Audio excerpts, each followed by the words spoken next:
चलिए बात कर लेते हैं इस समय की अगली बड़ी खबर की। बड़ी खबर है इजराइल से और तेल अवीव पर ईरान ने किया है विध्वंसक हमला।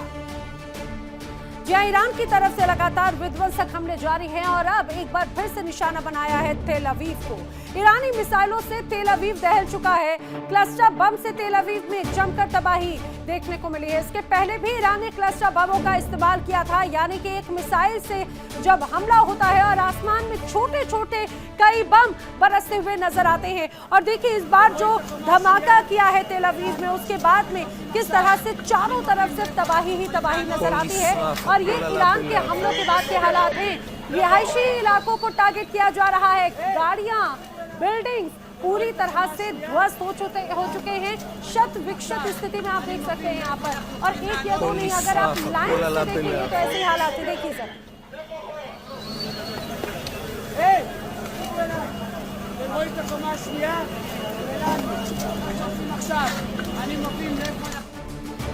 जब ये जंग शुरू हुई तो दुनिया को लगा 2-4 दिन का मामला है, फिर सब ठीक हो जाएगा। लेकिन आज 9वां दिन हो चुका है और हालात तो ये है कि शांति की हर उम्मीद राख हो चुकी है। तेल अवीव से लेकर हाइफा तक इजराइल की सड़कों पर अब रौनक नहीं है, सिर्फ हाहाकार है। उधर तेहरान में जबरदस्त बमबारी हो रही है। उसके रिहायशी इलाकों को तक बख्शा नहीं गया। स्कूल हो, अस्पताल हो, तेल रिफाइनरीज हो, हर जगह सिर्फ बर्बादी की ही खबरें आ रही हैं। क्या ये जंग अब सुसाइड मिशन बन चुकी है?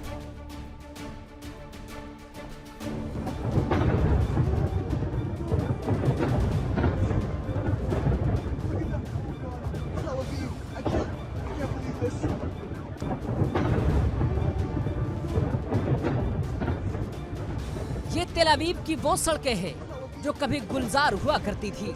आज यहाँ सिर्फ मिसाइलों की आवाजें सुनाई दे रही हैं। ईरान ने मिसाइल के सैन्य ठिकानों को तो निशाना बनाया ही है, लेकिन अब जंग का दायरा रिहायशी बस्तियों तक पहुंच गया। हाइफा के बंदरगाह से लेकर तेल अवीव की तेल रिफाइनरियों तक हर तरफ बारूद की गंध और मौत का मंजर है। ऐसा लग रहा है कि जैसे दोनों मुल्क एक दूसरे को मिटा देने की कसम खा चुके हैं। जवाब में इजराइल भी पूरे जोश के साथ ईरान के आसमान को दहला रहा है। ईरानी शहरों में स्कूल हो या आम लोगों के घर, हर जगह मिसाइलों की बारिश हो रही है। लोग बंकरों में कैद हैं और बाहर मौत तांडव कर रही है। जंग का ये दायरा अब सिमट नहीं रहा, बल्कि हर गुजरते दिन के साथ, हर घंटे के साथ और फैल रहा है। ये जंग अब सिर्फ सरहदों की नहीं, अस्तित्व की लड़ाई बन गई है। तबाही का ये मंजर सिर्फ इन दो मुल्कों तक महदूद नहीं, खाड़ी देशों में तेल रिफाइनरियों पर हमले ने पूरी दुनिया की अर्थव्यवस्था को हिलाकर रख दिया है। वैश्विक तेल बाजार में हाहाकार मचा है। विश्लेषक चेतावनी दे रहे हैं कि अगर ये बर्बादी नहीं रुकी तो पूरी दुनिया एक भयानक मंदी और ऊर्जा संकट की गिरफ्त में आ जाएगी। युद्ध में सबसे बड़ा नुकसान हमेशा आम इंसान का होता है। स्कूल, रिहायशी इलाके, अस्पताल जब ये निशाने पर होते हैं तो समझ लीजिए कि युद्ध अब नियमों से नहीं, बर्बादी के एजेंडे पर चल रहा है। ईरान के ठिकानों पर मिसाइलें गिर रही हैं, इजराइल की सड़कें जल रही हैं और दुनिया चुपचाप तमाशा देख रही है। कब रुकेगा ये सिलसिला? क्या कोई बातचीत की मेज पर बैठेगा या फिर ये विनाश का पहिया तब तक नहीं रुकेगा जब तक सब कुछ खाक न हो जाए।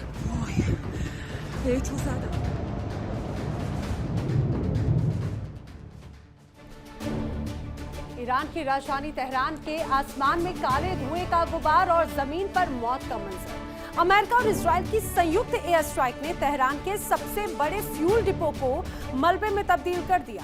28 फरवरी से शुरू हुई ये जंग अब बेकाबू हो चुकी है। अब तक 1500 से ज्यादा लोगों की जानें जा चुकी है और ये आंकड़ा हर मिनट बस बढ़ रहा है। क्या ये तेहरान का आसमान अब हमेशा के लिए धुएं में गुम हो जाएगा?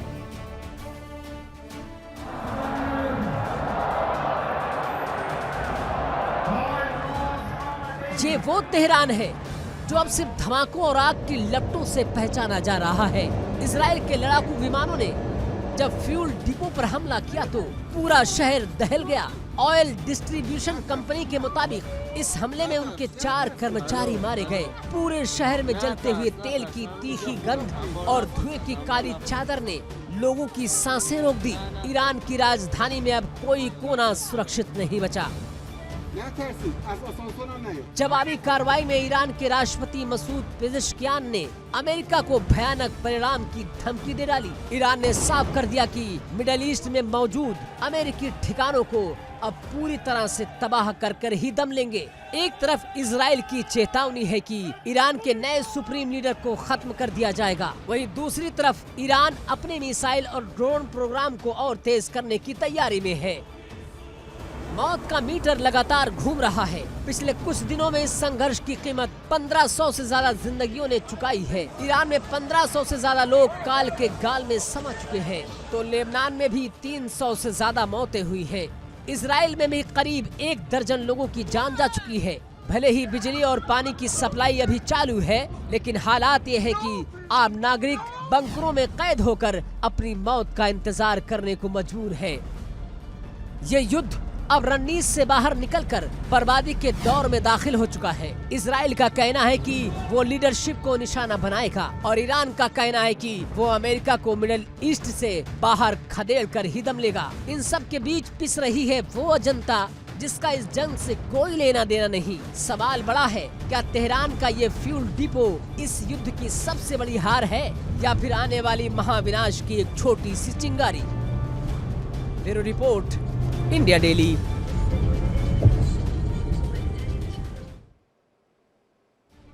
और इस बीच एक बड़ी खबर आपको बता दें, इजराइल ने गाजा पर किया है बड़ा अटैक। जी हां, इस समय की वॉर ब्रेकिंग।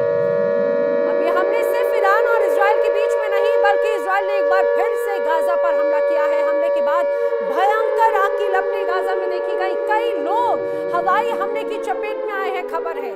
और इस हमले से इलाके में अफरा तफरी मच गई। बताया जा रहा है एक बार फिर से इजराइल ने बड़े हमले को अंजाम दिया। तस्वीर आपके सामने है। गाजा की तरफ से कहा गया कि इजराइल ने फिर नरसंहार किया है। और ये जो तस्वीरें यहाँ पर हैं, जो धमाके हुए, जो हमले हुए, उन हमलों में कई मासूम इसकी जद में आए हैं, कई फिलिस्तीनी इसकी जद में आए हैं, इसकी चपेट में आए हैं। और यही वजह है कि एक बार फिर गाजा की तरफ से आवाज उठी इजराइल को जवाब देने की। इजराइल ने नरसंहार को अंजाम दिया। एक बार फिर इस बात को दोहराया गया। किस रूप में यहाँ पर हमले किए गए उसकी तस्वीर आपके सामने है। अब एक और बड़ी खबर आपको बता दूं, बड़ी वॉर ब्रेकिंग है इराकी मिलिशिया से जुड़ी हुई। मुश्तबा ने एक तरह से कहा जाए सराहना की है और इराकी मिलिशिया ने मुश्तबा का स्वागत किया। हिजबुल्लाह मिलिशिया ने मुश्तबा की सराहना की, मुश्तबा को योग्य और जिम्मेदार बताया है। सर्वश्रेष्ठ पूर्ववर्ती के सर्वश्रेष्ठ उत्तराधिकारी ये मिलिशिया की तरफ से कहा गया है। आपको ये भी बता दें, मुश्तबा खामेनी जो कि आयतुल्लाह अली खामेनी के दूसरे बेटे हैं, उन्हें अब ईरान का सर्वोच्च नेता चुना गया है। और उनके ये कहा जाए ताजपोशी के बाद में भले ही विषम परिस्थितियों में ताजपोशी हुई, लेकिन ये ताजपोशी कई लोगों को खुश कर रही है तो कई की चिंता बढ़ा रही है। अब इराकी मिलिशिया ने मुश्तबा खामेनी का स्वागत किया और उनकी सराहना की और उन्हें सर्वश्रेष्ठ उत्तराधिकारी बताया।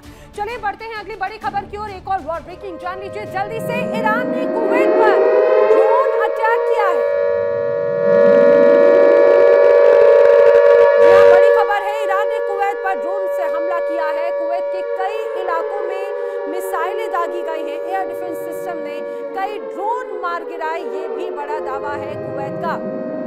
एक बार फिर से किस तरह से ईरान की तरफ से हमले किए गए, ये तस्वीरें देखिए, अलग अलग तस्वीरें, ये अलग अलग तस्वीरें जिस रूप में ईरान की तरफ से हमले किए गए, उन हमलों के बाद के हालात हैं।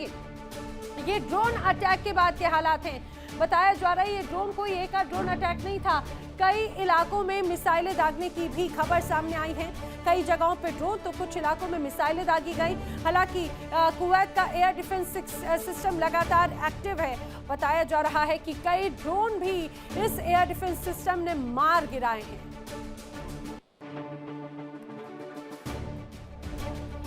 क्या आप सोच सकते हैं कि एक महाशक्ति जो हर घंटे 340 करोड़ रुपए जंग में फूंक रही हो, वो एक छोटे से देश के सस्ते ड्रोन की नकल करने पर मजबूर हो जाए? जी हाँ, मिडिल ईस्ट की इस जंग में देखा जाए तो अब सैनिकों की नहीं बल्कि मिसाइल और इंटरसेप्टर्स के गणित पर सिमट चुकी है। ईरान ने जमीन के सैकड़ों फीट नीचे मिसाइल अंडरवर्ल्ड बसा रखा है, जिसे हिलाने के लिए अमेरिका और इजराइल ने अपनी पूरी ताकत झोंक दी। आखिर क्या है ईरान की वो मिसाइल सिटी और क्यों अमेरिका ने ईरान के ही ड्रोन की कॉपी कर दी?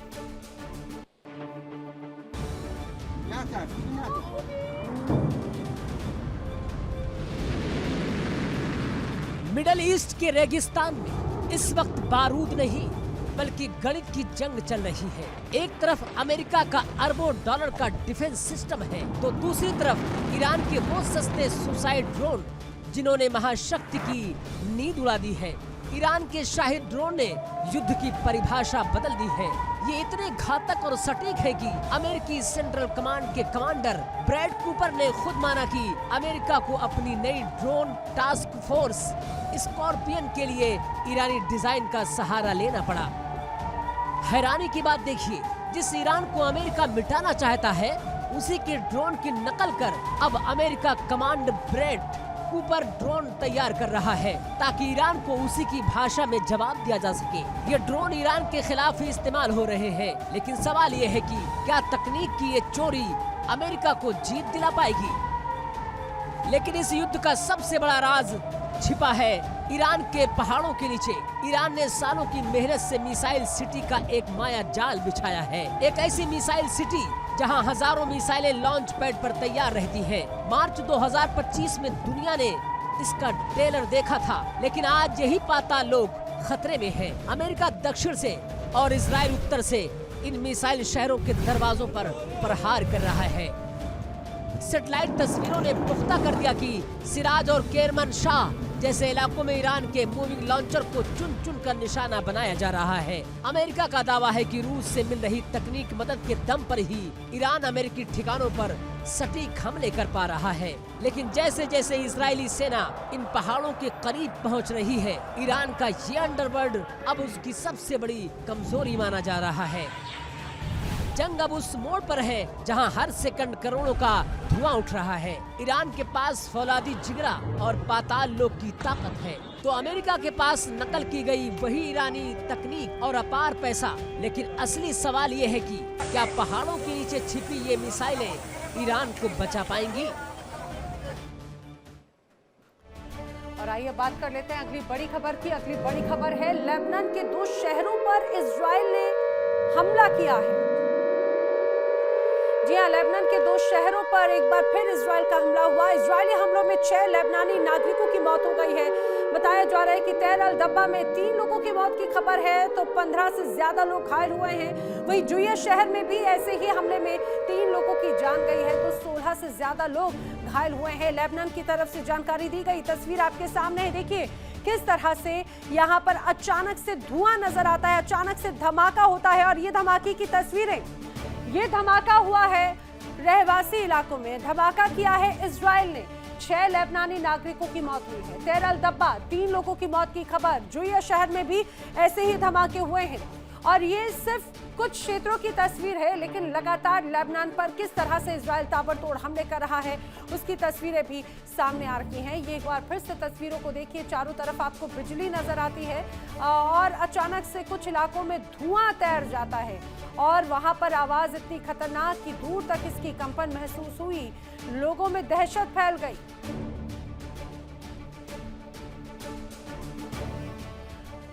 महायुद्ध अब उस मोड़ पर है जहां दुनिया बार बार ये पूछ रही है आखिर कितने दिन टिकेगा ईरान। ट्रंप दावा कर रहे हैं कि ईरान को पस्त कर दिया है। ट्रंप का कहना है कि ईरान की नौसेना डूब चुकी है, वायुसेना खत्म है और लीडरशिप की 3 पीढ़ियां मिटा दी गई। लेकिन क्या हकीकत इतनी ही है? क्योंकि दूसरी तरफ ईरान का वो मिसाइल मैनेजमेंट जिसने दुनिया को हैरान कर दिया। सुपर पावर अमेरिका हर घंटे 340 करोड़ रुपए पानी की तरह बहा रहा है, लेकिन ईरान के तरकश में अभी भी वो तीर हैं जिनसे इजराइल और वॉशिंगटन दोनों थर्रा रहे हैं।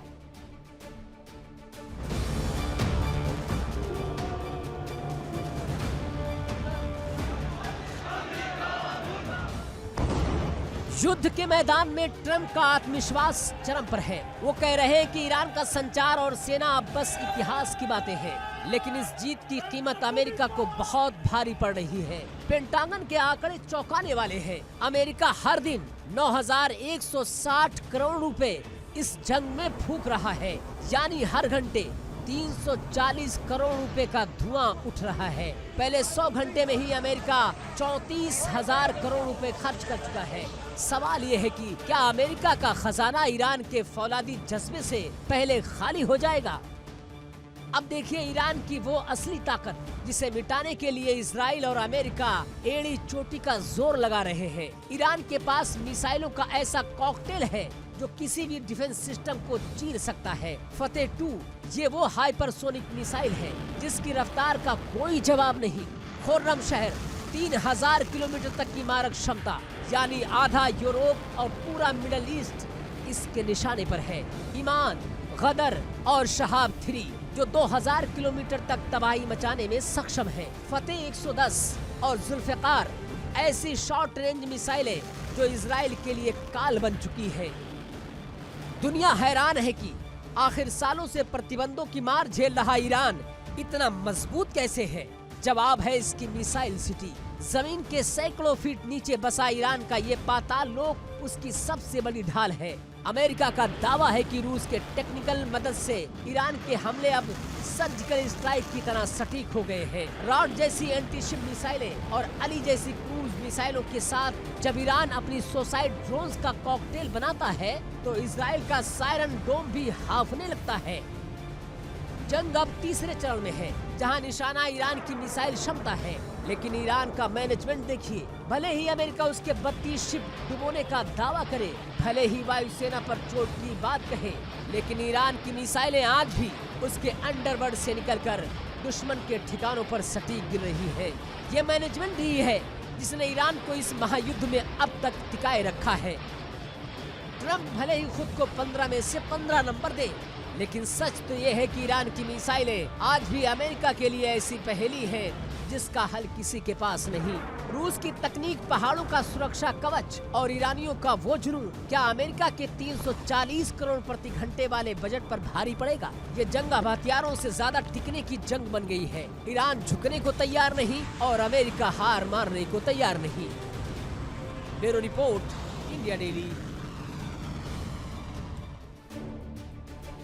चलिए अब रुक कर लेते हैं एक और बड़ी खबर। हिजबुल्लाह ने इजरायली सैनिकों पर बड़े हमले को अंजाम दिया। जी हां, बड़ी खबर। हिजबुल्लाह ने इजरायली सैनिकों पर हमला किया है। दक्षिणी लेबनान में इजरायली सेना पर कई हमले हुए हैं। ओदेसी इलाके में तोप और मशीन गन से हमलों को अंजाम दिया गया। बताया जा रहा है हमले के बाद इजरायली सैनिक पीछे भी हट गए। लगातार इजराइल की तरफ से हमले जिस तरह से किए जा रहे हैं उसका जवाब भी बड़े स्तर पर दिया जा रहा है। यही वजह है कि अब हिजबुल्लाह ने भी इजरायली सैनिकों पर कई बड़े हमले किए हैं। लगातार इजराइल की तरफ से हिजबुल्लाह के अलग अलग ठिकानों को टारगेट किया गया। बताया जा रहा है कि 600 से ज्यादा ठिकानों को टारगेट किया था, लेकिन कुछ इलाके ऐसे हैं दक्षिण लेबनान में जहां पर इजरायली सेना पर भी कई जवाबी कार्रवाई हिजबुल्लाह की तरफ से की गई है और यही वजह है कि सैनिक पीछे हटे। एक और बड़ी खबर इस समय की, बहरीन पर ईरान ने किया है ड्रोन से हमला, वॉर ब्रेकिंग। तो बहरीन पर ईरान ने ड्रोन अटैक किया है। लगातार पूरा इलाका दहशत में है। बहरीन के सिट्टा द्वीप पर कई लोग इस हमले में घायल हुए हैं। खबरें सामने आ रही हैं, तस्वीरें भी आपके सामने हैं। कई लोगों के घायल होने की खबर। हमले में कई इमारतें क्षतिग्रस्त हो चुकी हैं। ये बहरीन की तरफ से जो तस्वीरें हैं, देखिए एक तरफ यहाँ पर द्वीप है तो दूसरी तरफ किस रूप में लगातार उस पोर्ट पर हमले हुए और चारों तरफ सिर्फ आपको धुआं ही धुआं नजर आएगा। चारों तरफ सिर्फ और सिर्फ तबाही का मंजर है। नीचे समंदर, ऊपर आसमान, पूरा काली समंदर, ये कहा जाए काला। और उसके बाद में जब आसमान पूरा काला हो जाता है तो समंदर का नीला पानी और आसमान का ये काला हिस्सा लोगों को और भी ज़्यादा दहशत में डाल देता है। बताया जा रहा है कि जिस रूप में यहाँ पर धमाका हुआ उसकी कंपन इतनी ज़्यादा थी कि आसपास के कई हिस्सों में भी वो कंपन महसूस की गई। ड्रोन से हमला किया गया है। ये बहरीन का द्वीप है, सिट्टा द्वीप, जहाँ पर कई लोगों के घायल होने की भी खबर इस दौरान सामने आ रही है। और एक और बड़ी खबर, ईरान के साथ युद्ध से जुड़ी हुई ही बड़ी वॉर ब्रेकिंग चिंता में डालने वाली है। ईरान के साथ युद्ध की चपेट में अब पूरी दुनिया है। जी हाँ, कच्चे तेल की कीमतों में उछाल लगातार है जिसका अब डर और भी ज्यादा बढ़ता नजर आता है। डोनाल्ड ट्रंप ईरान को मिटाने की जिद पर अड़े हैं। सुरक्षा और शांति के लिए छोटी कीमत है, ये डोनाल्ड ट्रंप का कहना। ईरान के न्यूक्लियर विवाद के साथ में अब परेशानी खत्म हो जाएगी, ये डोनाल्ड ट्रंप का दावा है। तो डोनाल्ड ट्रंप की इच्छा है, वो कहते हैं कि ये सुरक्षा और शांति के लिए बहुत छोटी कीमत है। अगर इस रूप में तेल की कीमतें बढ़ती भी हैं तो डोनाल्ड ट्रंप या अमेरिका को कोई चिंता नहीं है। वो अमेरिका जहां पर पहले ही महंगाई रिकॉर्ड तोड़ हो रही है, मंदी का दौर लगातार देखने को मिल रहा है। डोनाल्ड ट्रंप के लगातार इस तरह के ऑपरेशन से वहां की जनता या वहां का विपक्ष सवाल खड़े कर रहा है, लेकिन डोनाल्ड ट्रंप को इससे कोई परेशानी नहीं, वो कह रहे हैं। उन्हें कोई शिकन तक नहीं है। डोनाल्ड ट्रंप ईरान को मिटाने की जिद पर अड़ गए हैं और इसका खामियाजा पूरी दुनिया को भुगतना पड़ेगा, इसमें कोई शक नहीं। एक और बड़ी खबर है, अब बड़ी खबर सऊदी अरब से। ईरान के हमलों का विरोध सऊदी अरब ने किया है। बड़ी वॉर ब्रेकिंग, सऊदी अरब के विदेश मंत्रालय ने अब आपत्ति जताई है। हालात अगर बिगड़े तो ईरान सबसे बड़ा लूजर बन जाएगा, ये कहना है सऊदी अरब का। सऊदी अरब ने कहा एयरपोर्ट, ऑयल सेंटर्स पर हमला ये नियम के खिलाफ है। लगातार जिस तरह से सऊदी अरब पर भी हमले किए गए हैं ईरान की तरफ से, और ईरान ने जिन हमलों को अंजाम दिया उससे सऊदी अरब को बहुत तगड़ा झटका लगा है, बहुत तगड़ा नुकसान हुआ है। क्योंकि सऊदी अरब का चाहे एयरपोर्ट हो या फिर बड़ी ऑयल रिफाइनरीज के अलग अलग सेंटर्स पर जो हमले हुए, अब उससे एक तरह से नाराज कर दिया है उन हमलों ने सऊदी अरब को। और यही कहा जा रहा है कि एयरपोर्ट या ऑयल सेंटर्स पर हमला नियम के खिलाफ है। और इतना ही नहीं बल्कि हालात अगर बिगड़े तो ईरान सबसे बड़ा लूजर होगा, ये कहना है सऊदी अरब का। अब चलिए एक और वॉर ब्रेकिंग आपको बता देती हूँ, और अगली बड़ी खबर आई है रूस और यूक्रेन से जुड़ी हुई। जी हाँ, रूस और यूक्रेन का जंग, जो युद्ध है वो लगातार जारी है।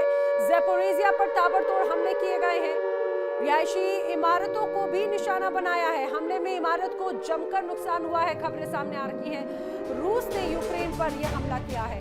आप ये मान के चलिए, एक तरफ ये यूरोप, दूसरी तरफ मिडिल ईस्ट लगातार धधक रहे हैं। रूस और यूक्रेन की इस जंग को चौथा साल शुरू हो चुका है, लेकिन अभी भी हालात जस के तस हैं। या ये कहा जाए कि बढ़ते वक्त के साथ ये हालात और भी ज्यादा चिंताजनक होते जा रहे हैं। ये युद्ध कब थमेगा ये कोई नहीं जानता। अब एक बार फिर से रूस ने ज़ैपोरिज़िया पर अटैक किया है, रिहायशी इमारतों को भी निशाना बनाया जा रहा है। और ये तस्वीरें आप देखिए, अब वहां पर है सर्दी का मौसम, लगातार ठंड का अटैक और ऊपर से रूस की तरफ से बड़े हमले।